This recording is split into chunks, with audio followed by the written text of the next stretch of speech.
गया, अभी तक जो नहीं हुआ था वो हो गया। इराक से भारत के 2 टैंकर, सुपर टैंकर, बड़े वाले टैंकर तेल खरीद के भारत ला रहे थे। रास्ते में ईरानियन नेवी ने दोनों टैंकरों को वार्न किया और दोनों टैंकर पर हमला कर दिया, गोलियां चला दी। और खबर यह है कि तीसरा टैंकर भी था, लेकिन वो भारत का नहीं। 2 इंडियन सुपर टैंकर पर रिपोर्ट ये देखिए, ये समझ देखिए, जग अर्नब और दूसरा था सनमर हेराल्ड। भाई इन पर हमला कर दिया, फिर ये वापस मुड़े।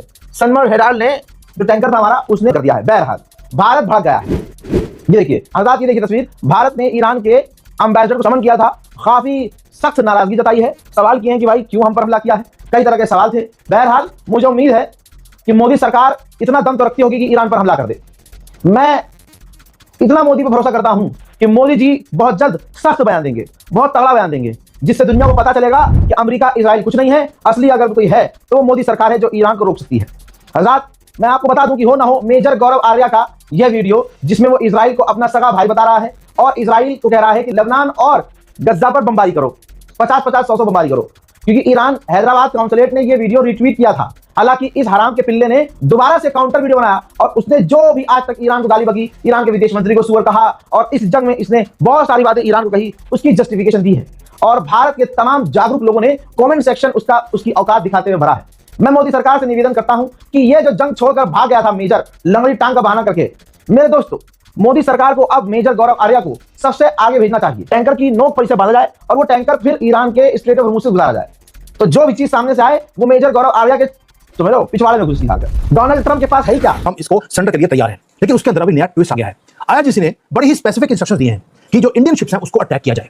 ईरान इंडियन शिप्स को अटैक करने वाला है, ऐसा क्यों? वो भी ईरान जिसको भारत ने अब तक पूरा सपोर्ट किया। आप सोच के देखिए, ऐसी इंस्ट्रक्शंस दे कौन सकता है? क्या ईरान देगा, या एक टेररिस्ट कंट्री दूसरे कंट्री के टेररिस्ट को बोलेगी कि भारत को अटैक किया जाए? कौन सा कंट्री है जैसा काम कर सकता है? वो है पाकिस्तान, दुनिया का सबसे बड़ा टेररिस्ट कंट्री। और वो आईआरजीसी जो इस्लामिक राक्षस हैं उनको बोलता है कि भारत की शिप्स को अटैक किया जाए, and it worked. Indian ships को अटैक किया गया ईरान की गवर्नमेंट की तरफ से नहीं, आईआरजीसी की तरफ से।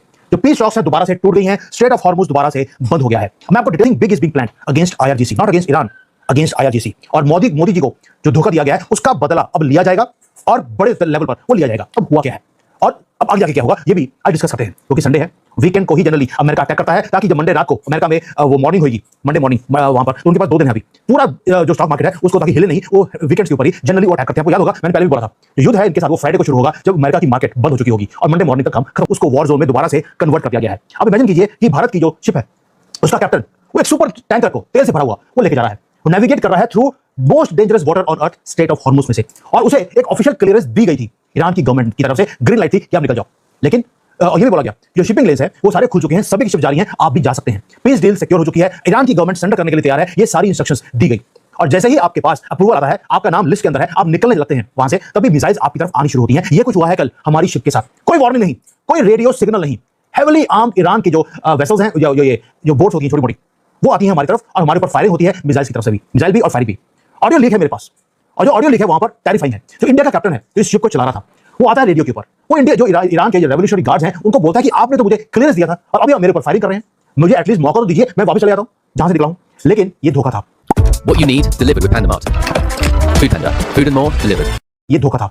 ये पीस डील को खत्म किया गया रियल टाइम में हमारे सामने, उन्होंने वापस भी मुड़ने का मौका नहीं दिया। अब आयरनी देखिए क्या है कि जो ये ट्विस्ट है पूरे नाइट में था, वो ये था कि जो ये मैसिव इंडियन सुपर टैंकर है जिसके ऊपर अटैक किया गया, वो कोई सऊदी अरेबिया का या कतर से या यूएई से वो तेल लेकर नहीं जा रहा था, वो ईरान का तेल लेके जा रहा था जो कि बैंड है। आप सोच सकते हैं कि ईरान की मिलिट्री उस शिप के ऊपर अटैक करती है जो ट्रांसपोर्ट इनका ही सैंक्शनड ऑयल लेके जा रहा है। और आपको मालूम है दुनिया में बहुत कम कंट्रीज हैं जिन्होंने ईरान को इस युद्ध के अंदर भी लाइफलाइन देकर रखी, हमने सपोर्ट किया, हम इनका सैंक्शनड ऑयल खरीदते रहे अमेरिका ने मना करने के बाद भी, और उसके बदले में हम इनको दवाइयां, इनको चावल, इनको ये वीट वगैरह हम भेजते रहे।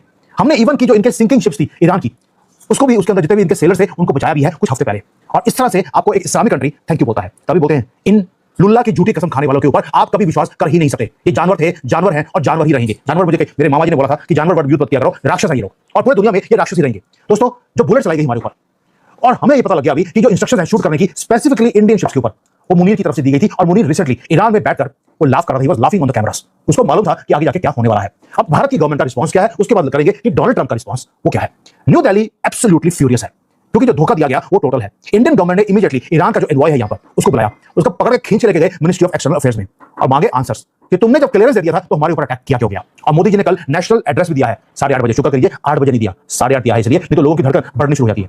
और हम तो यार एक अच्छे दोस्त की तरह इनके साथ डील करते रहे, लेकिन जो पेशेंस है हमारी वो भी खत्म हो चुकी है। और आपको मालूम है कि इंडियन नेवी वहां पे ऑलरेडी खड़ी है। मुझे I don't know whether Modi ji allow करेंगे कि इंडियन नेवी को अब ठोको इनको, इन सारे इस्लामिक राष्ट्रों को। अब देखते हैं मोदी जी क्या करते हैं। लेकिन क्वेश्चन ये है कि हुआ क्या कल सुबह में और रात में। दोस्तों मैंने कल भी बोला था कि जो कुछ हो रहा है वो सैबोटाज है इनके कंट्री के अंदर। और सैबोटाज कैसे है? ईरान खुद अपने इकोनॉमिक लाइफलाइन को खत्म करेगा। ईरान का तेल बिक नहीं सकता, हम ले रहे हैं और हमें लेके जाने नहीं दिया जा रहा, क्योंकि ईरान की गवर्नमेंट कोलैप्स हो चुकी है अंदर से। हम देख रहे हैं कि जो ईरान के राजदूत तलब हुए और सीधा सवाल हुआ, क्या यह सिर्फ एक घटना है या भारत के खिलाफ बड़ा खतरे का संकेत? रिपोर्ट में देखिए।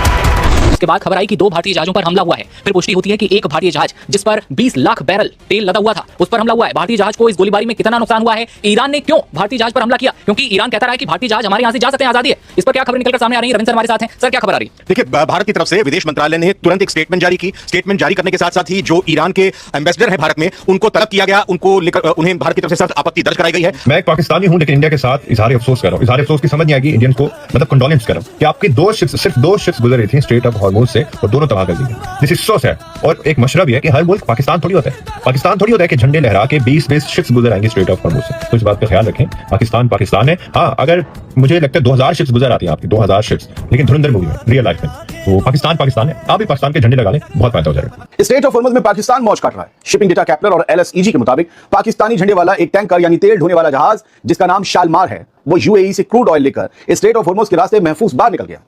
इस टैंकर पर अबू धाबी का करीब 4,40,000 बैरल कच्चा तेल लदा हुआ है। पर बताती है कि पाकिस्तान को अमेरिका और ईरान दोनों से दोस्ती रखने का ये इनाम मिल रहा है कि दोनों ताकतें उसके जहाज नहीं रोक रही हैं।